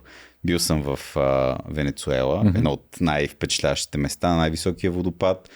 Скоро, преди 6 месеца се возих и на най-опасния влак в целия свят, което беше преживяване, което дори за мен като така екстремен човек, който търси наистина такъв истински допамен, беше една идея. Това там отиването могат да паднат от... Да, това е този влака, в който се движи през пустинята и го направих така, че наистина да ми даде хем допамина, хем адреналина, който аз това преследвам на тия пътешествия, защото на работата го има много. Хем да ми даде и опознателната част на самата страна. Защото след мен имаше и други хора, които го правеха, но те по-скоро са инфлуенсърската част, защото е популярно го правят. Нали, това ми е в листа много отдавна, преди да стане толкова популярно. Аз това нали, ми прави впечатление, като съм ти гледал сторите, че ти ходиш по места, дето аз ме е страх да не ме наръгат, ако ти там, нали, смисъл. И даже ти преди да дойдеш на подкаста ти бях казал, нали, айде, живот и здраве, всичко да мине безопасно, благополучно. Има, моменти, в които съм се забъркал в какви ли не ситуации. Сега имахме ситуация пак на арест в групата за неспазване на правила. В Мавритания съм така в гонка с полицията имах на влака. Съответно разни безобразни такива болести, които не са характерни за европейския свят, са ни хващали. И общо взето аз обичам да експериментирам с храна. Последните 4-5 пътувания съм си го запазил като за последен път, защото нали, аз съм и като бонус лекар в цялото това преживяване, но когато се случи на теб, повечето пъти ми се е случвало на българска земя, т.е. нали, вече мога да разчитам да звъна на колегите, но да, в смисъл разнообразни, да. Миналата година бяхте заедно в Етиопия ли беше? Да, и аз там го базиках, че се е молил да не друса джипа много. И така. Доколкото съм чувал и него, понеже и той вече така смея да кажа, че е част от този кръг, тъй като дори и сега бяхте заедно. Да. Нали, в Финландия е ходил. Той един път човек като влезе там и усети емоциите, явно нали, му се иска да повтаря и да повтаря. Аз имах така желание с половинката да се включим, обаче просто други неща се появиха на дневен ред, но се надявам един ден да се джойнем и ние така. Това е хубава българска дума, да се джойнем. Обогатява много мирогледът ти, обогатява много начина, по който виждаш света, правите много по-смирен и разбираш останалите хора и съответно, нали, виждайки, комуникирайки с много хора, виждам какви са истинските ценности и съответно така малко или много те прави малко по-смирен и по-разбираш и съответно още така вслушваш се във всеки един разговор и комуникация и знаеш как да оценява нещата и съответно другото нещо, което е много така шамар в лицето за всеки един европеец, колко много сме разгледани европейците и колко много сме свикнали да получаваме всичко на готово. Задоволени сме с много неща, точно имаме опции на много избор и оттам идват и много голяма част от психологическите проблеми. Защото на изолиран остров, пак преди това пътуване бях и се запознахме с един 65 годишен човек, живее в пещера, храни се здравословно, имало е 15 деца, от 9, нали, за съжаление са починали, но съответно този човек изглежда много по-добре от нас, които сме между 30 и 40 години. Сигурно е нацепен. Да. Не е нацепен, просто има релеф, но той се храни естествени с такива храни. И общо взето не му трябва нищо социално. И много хубаво на такива места е, че имаме този така популярен, детокс от социалните мрежи и съответно ако искаш да опознаеш света и да го заобичаш, трябва да пътуваш. Ако искаш да го намразиш, следи социалните мрежи, следи коментарите и следи какво се случва. Защото за 4-5 дни като се откъснеш, не ти липсва нон-стоп да гледаш, да скролваш. Да пак хубавата българска дума да скролваш в социалните мрежи, не четеш, не мразиш останалите, Това с омразата ми е... не подхождаш негативно след върху всеки един, който има изградена някаква идея, защото със сигурност и аз понасям голям хейт за някои неща, за някои изказвания, за някои пътувания. Вие със сигурност отнасяте много, много хейт.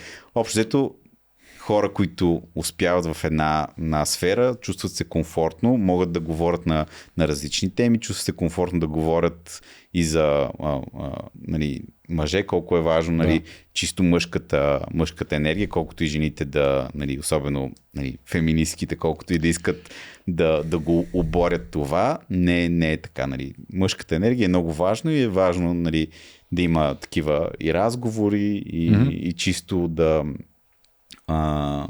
да слагаме на горна стъпка това колко е важно наистина да сме така общо взето според мен понякога алфа мъжкари. Не, хората си мислят, че ти да имаш мъжка енергия е задължително свързано с това да се държиш гадно с останалите. Пък то не е така. Нали? Смисъл, то си е за тебе. Нали? Как гледаш на проблемите, как ще ги решиш. Можеш ли да вземеш решение? Чувстваш ли се достатъчно подготвен да се защитиш, ако щеш? Аз да ти кажа, последните години имам едно такова хоби, което те хората много ми се смеят, като го кажа, ама аз много обичам да провокирам хората в Фейсбук да ме обиждат. В смисъл, аз казвам нещо, не е непременно да вярвам в него. Не е непременно да вярвам в него, обаче казвам го и сега искам да видя човека отсреща дали ще стигне до момента, в който той няма какво не може да ме убеди по друг начин, освен да ми каже, че аз съм тапанар, да кажем, например. Или и ми е интересно да видя какви нападки ще измислят по моя адрес. Много често ми се е случвало, като съм бил семен, дори и сега ми пак съм семен, и хората ми казват, тебе кога ще вземе, ти с този начин на мислене, никога не си намериш жена, примерно някакви такива обиди от типа на това са много така първични размишления и много хора почват защитно да говорят и когато си по-спокоен, по-овладян във всичките емоции, когато познаваш в кой момент как да реагираш, много, много провокира точно тази агресия и несигурност в тях, защото нали, виждат в теб един вид някаква заплаха. Последно, ми се случи с едни хора там. Първо ми обясняха какъв съм тапанар. Аз тогава им казах, че това ми е хоби и аз го правя за удоволствие и всъщност споделям с приятели, че аз се забавлявам. Те пък после ми казаха, че са разочаровани, че съм се забавлявал на техен гръб. И така, нали, все в някаква линия търсеха да ме уязват, ама какво да кажа, този човек като умее да се диференцира от социалните мрежи, много макар че аз съм... дума. Диференцира ли? Да.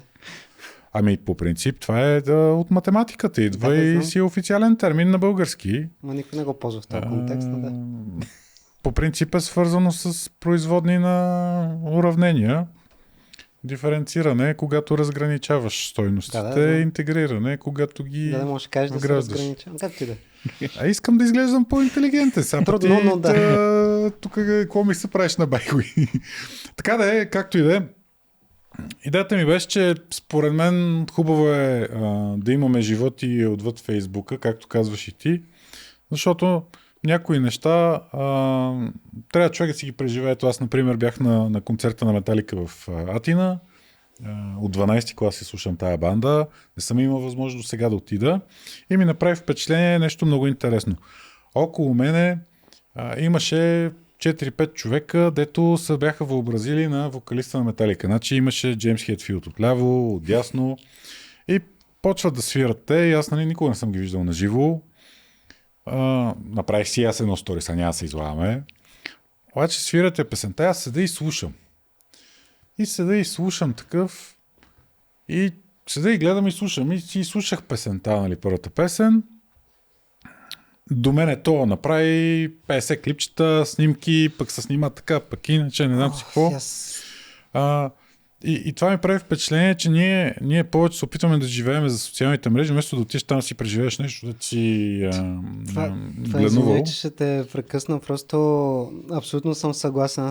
Това ми е много набит спомен, като бях в Рим и нали, на Фонтана ди Треви. Ама там не можеш да се разминеш, само иска да се... Аз нали, дори не се снимах с този фонтан, той имаш и опашка и там 5 или 10 евро плащаш. Аз викам, този фонтан, какво чака толкова, но всяка една самоуважаваща себе си жена.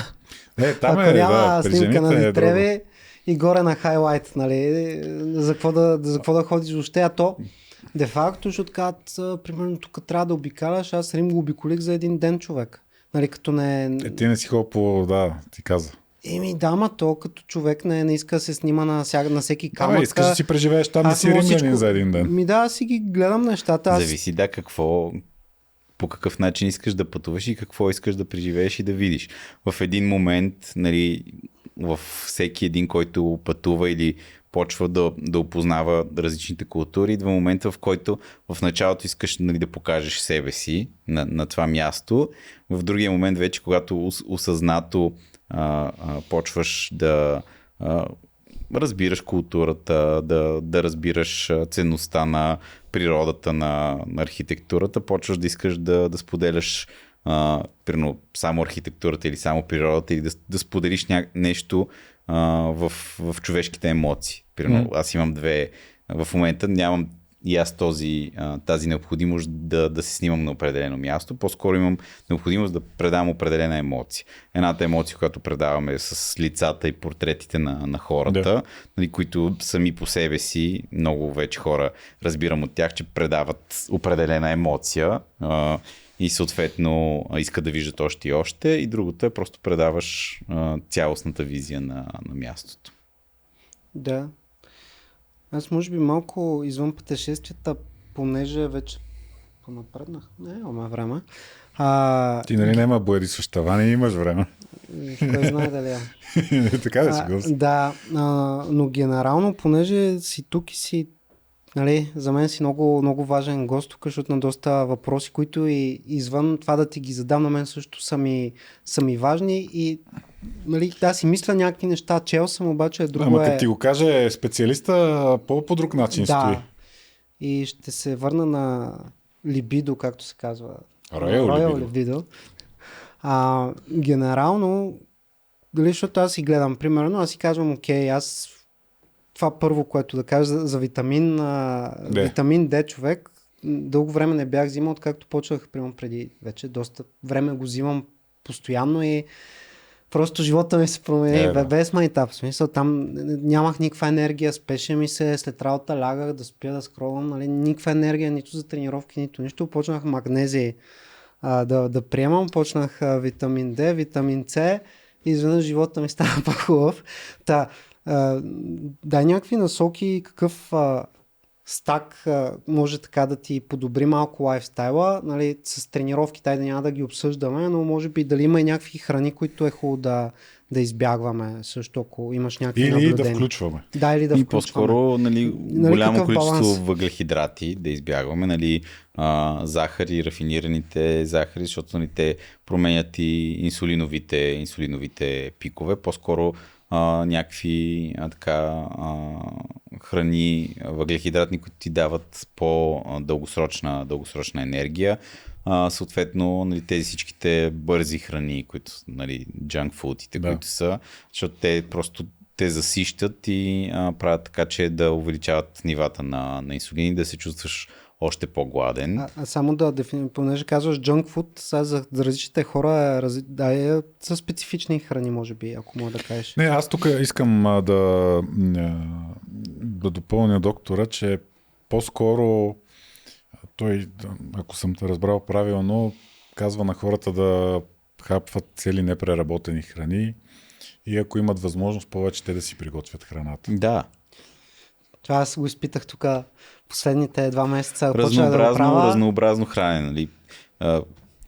И и като сме тренирали сериозно, сме си смятали макросите, в един момент, като почнеш да имаш малко по-сериозно натоварване, просто не ти имаш изградена визия за какво хапваш и горе-долу се вписва в храните, които приемаш и просто когато почнеш да се чувстваш по-уморен или почваш да качваш килограми, нали, причината най-често е в храненето. И най-често са някакви малки неща, които ти доставят такова бързо удоволствие, насищане и са точно такива неща, които са като бомбони, сладки, чипсове, примерно. Другото е много хора, които обичат кафе, го пият с много захар, пият го с сметани, айс кафе, там всичките нашумели популярни марки, които просто ти дават едно кафе, което е точно 600 калории, а за тия 600 калории можеш да изядеш примерно 200-300 грама плодове, които да те заситят много повече, да ти дадат много по-голяма хранителна стойност. Иначе относно витамин D, с много малко храни може да си го доставим. Основно се синтезира с слънчевата светлина и парадоксално в Европа, нали, освен скандинавците, които имат дефицит, но те пък ядат много риба и морски продукти, откъдето може пък с омега-3 по някакъв начин да се добави. Следващите, които са с дефицит, са балканските нации и Кипър. Нищо, че сме, нали, места, които има повече слънчева светлина, просто заместеността, нали, просто казано на въздуха е такава, че UV вълната не може да достигне под тази си дължина, за да може да се усвои и съответно е хубаво при кръвни изследвания да си изследват витамин D. По принцип няма как да се предозира с витамин D. Повечето са направени между 2500 и 5000 единици, което е горе-долу дневния препоръчителен прием. Има под различни форми, под форма на прах, на спрей, често са в комбинация с витамин К, има под формата на таблетки, даже има вече разработени препарати, които са за седмична или месечна доза, т.е. по-скоро когато вече имаш едни задоволителни нива на витамин D, просто да ги поддържаш. И съответно витамин D заедно с щитовидната жлеза е отговорен като цяло за обмяната на веществата, най-просто казано, и съответно за производството на вече половите хормони, и съответно от уста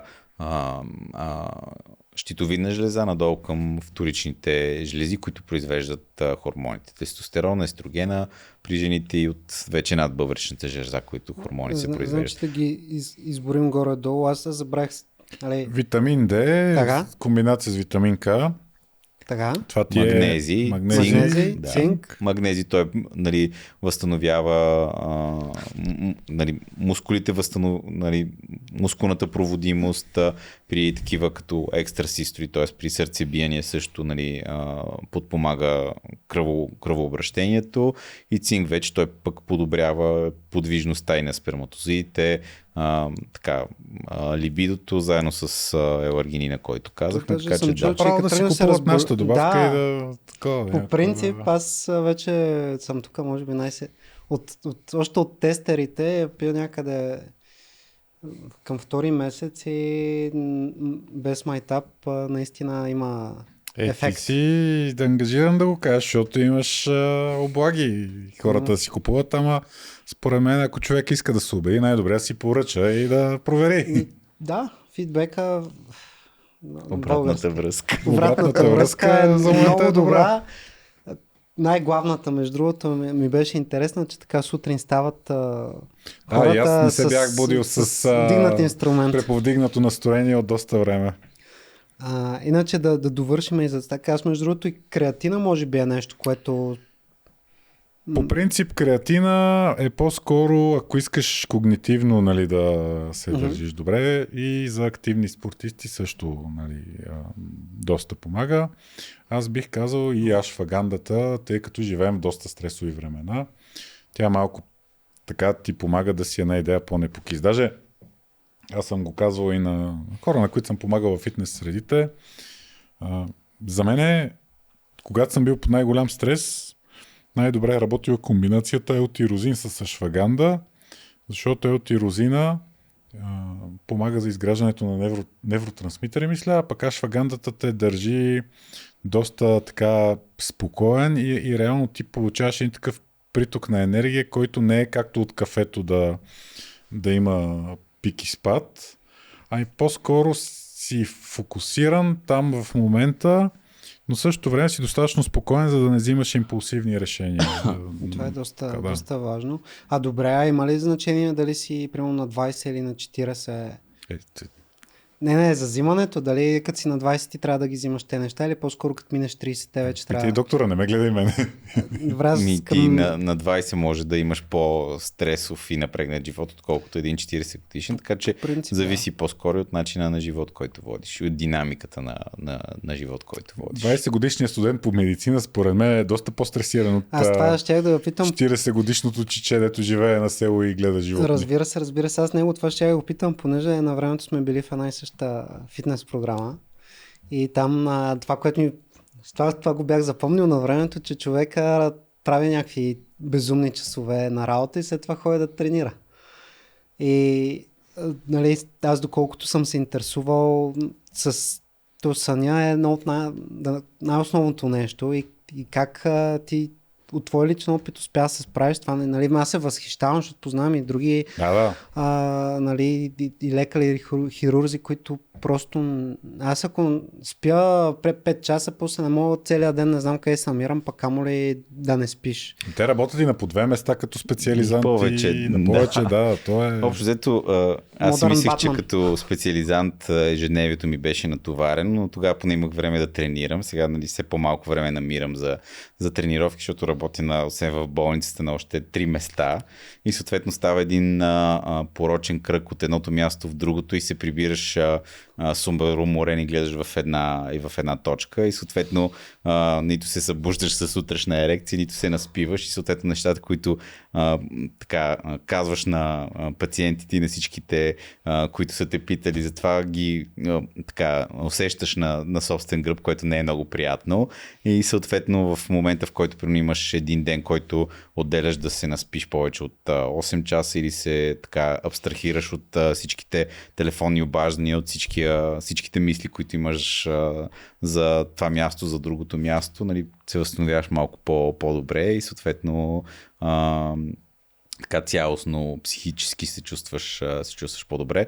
Трудно се съчетават нещата, нали, поне така съм късметлия и съм успял да не бягам от целият този стрес с алкохол, защото нали, много хора бягат с алкохол. Нали, имам си собствения минус, който е в момента, в който съм свободен, просто бягам някъде и отивам да пътувам, като и там е допълнително стрес и натоварване, но поне нали, психологически се зарежда много, защото работата ми е свързана с комуникация с адски много хора, с нали, и тежко болни пациенти, с хора, които прегледа ми протича 5 минути, психологически анализ протича останалата част от времето и нали, всичко това е товарене върху теб и съответно колкото напреднал опит имам вече, може би 10-та година, откакто работи като лекар, съответно имаш и много повече пациенти, усложняват се някои операции, почват да те търсят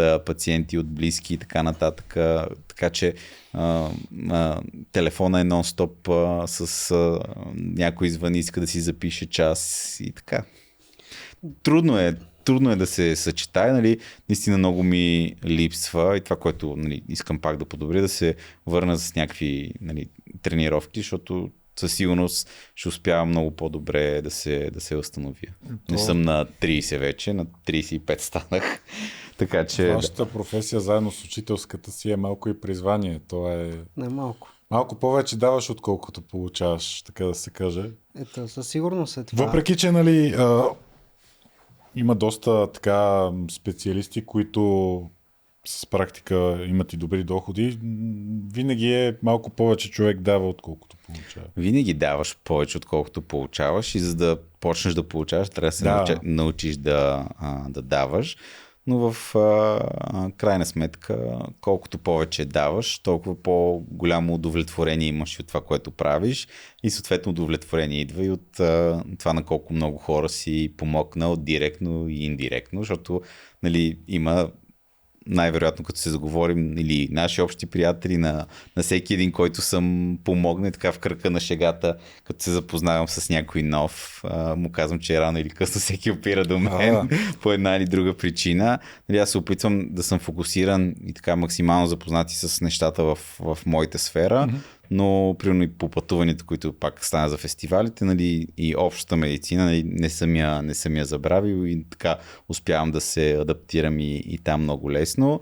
И съответно, нали, искам и си да ми остава и повече време за обогатяване на тези теми, защото нали, преди 10 години съм завършил медицина, част от нещата са се променили, но все пак имаме 24 часа, трудно е да ги така мултиплицираме, да ги удвоим, утроим и така нататък. Така че баланс трябва да намерим между всички тези неща.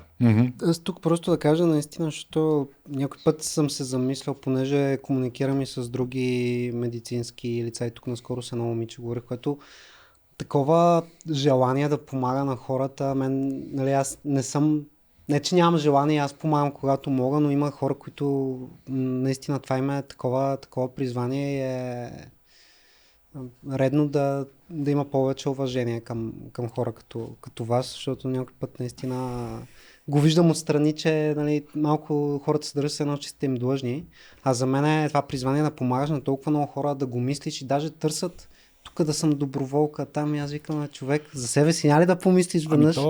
Знаеш ли, аз да спомена, нали, не бих казал от другата страна, ама според мен проблема идва от там, че хората по принцип, когато са поставени в това да търсят помощ от лекар, нали, те са вече са доста притеснени, доста така отчаяни не бих казал, но не се чувстват с всичкия си все едно. И когато самия лекар е готин, емпатичен и ти виждаш някаква подкрепа и на тебе просто не ти си иска това да приключва и затова и се получава според това, нали, все едно са ти длъжни. Аз така имам в моя кръг, освен доктор Симо, имам и доктор Влади, който пък той ми помага с травмите. Имам и доктор Габи, която пък ме консултира относно разни кожни ситуации. Нали, то човек никога не знае. Имаш човек. И съм забелязал, че общото при тримата е, че са готови първо да помогнат, нали, да те посъветват. После нали, вече ела на преглед, запиши си час. Първо ще те успокоят, после ще мислим за тия работи. И даже друг пример той е по-така възрастен лекар, но аз откакто се занимавам с фитнес, се притеснявам да не хвана херния. И казано, кратко хванах в един момент. И 2 пъти съм ходил при един доктор, който е много известен херниолог. Не го споменавам, защото не сме чак толкова близки и не искам да... Може да не му е приятно, че така му се споменава името, но първият път, като съм ходил при него, ми е казвал: ти с какво образование си? И аз му викам: и магистър съм. И той вика: добре, ти вярваш ли, че имаш херния? Защото ме прегледа, нали, видяме, че съм притеснен. Аз викам: искам и се не вярвам. Вика: защо си даваш парите за прегледи тогава, момче? Вика: ела, като навършиш 30, като минеш 35, и такова, и нали, по ирония на съдбата, минах 35 и докарах пъпна херния и пак отивам при него. И му викам: така и така, докторе. Той ме гледа и ми вика: виж сега, вече си докарал херния, не мога да си спокоен, имаш я. Според мен няма нужда да се оперираш. И аз викам: как така, нали, аз тук фитнес, митнес, вика: ама какво се оперираш? Казвам ти: вика, и аз му, нали, казвам: добре, малко, аз викам малко божинката караха, ама така се вживях в историята. И аз му казвам: добре, ама нали, аз искам да живея добре, и той си надигна фанелката. И нали, моята, ако е такава, неговата беше е такава. И ето, аз не съм се оперирал, пък това ми е професията. Нали.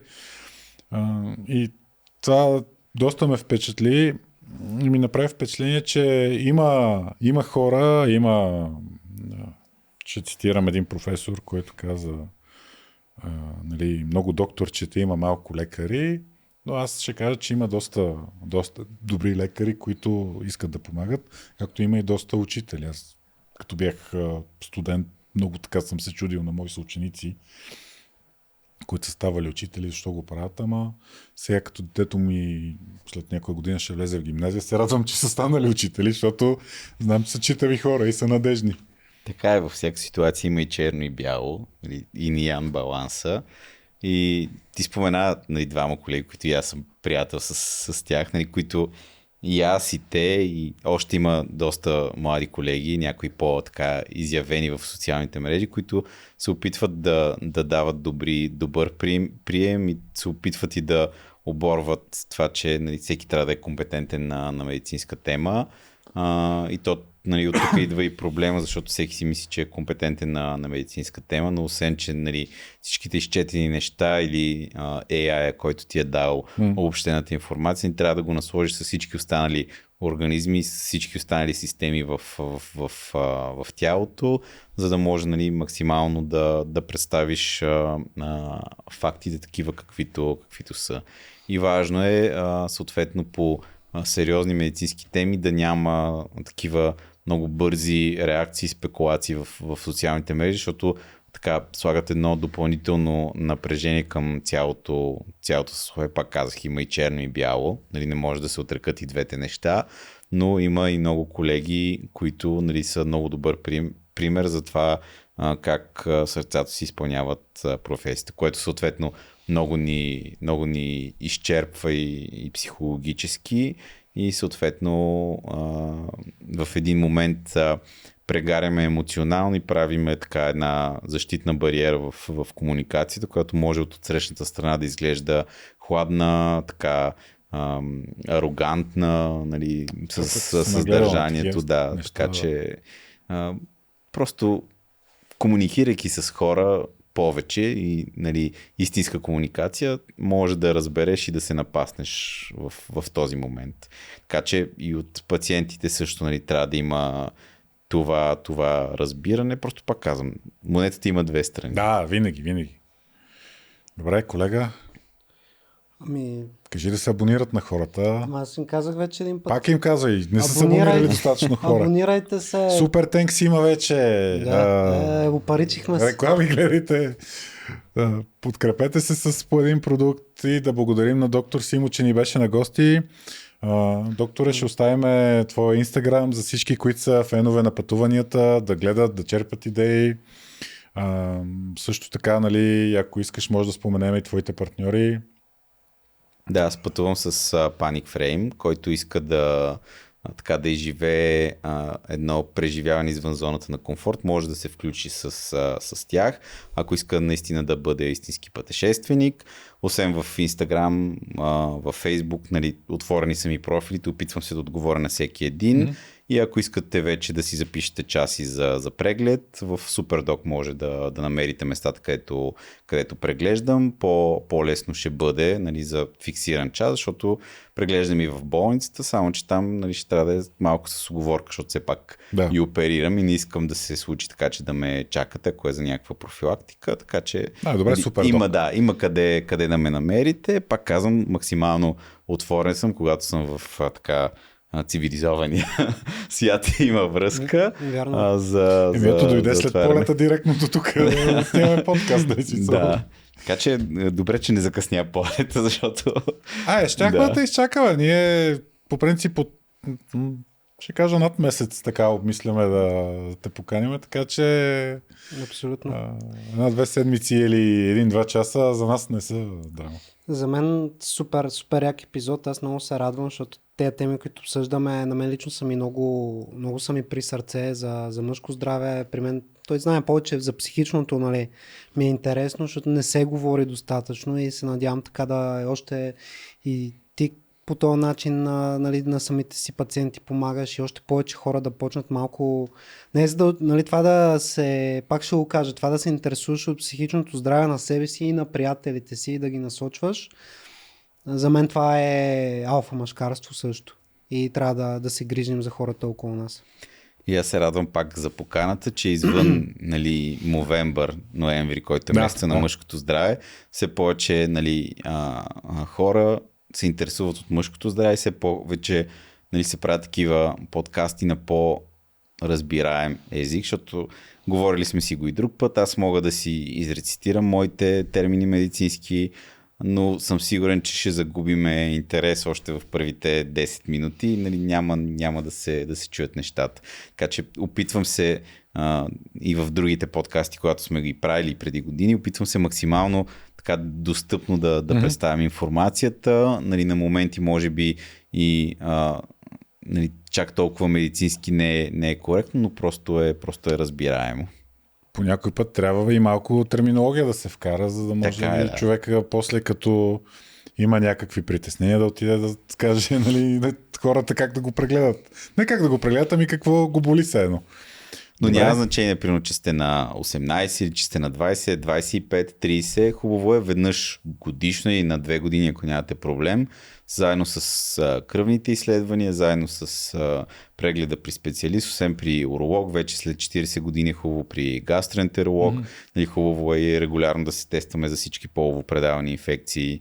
Нали, това говорим за мъжката аудитория, най-вероятно и женска аудитория ни гледат, те пък са още по-начесто трябва да си правят преглед, така че важното е, нали, и затова са всички тези профилактики, за да може и нещо, което евентуално би имало последствие върху трайното развитие, физическо и психическо, да се хване на време, защото ние не сме магиосници, ние не сме Господ и съответно може да помогнем в определен момент. След това може да помогнем, но по-малко и да остане трайни така увреждания, което не е много хубаво. Супер. Добре. Благодаря. Благодарим.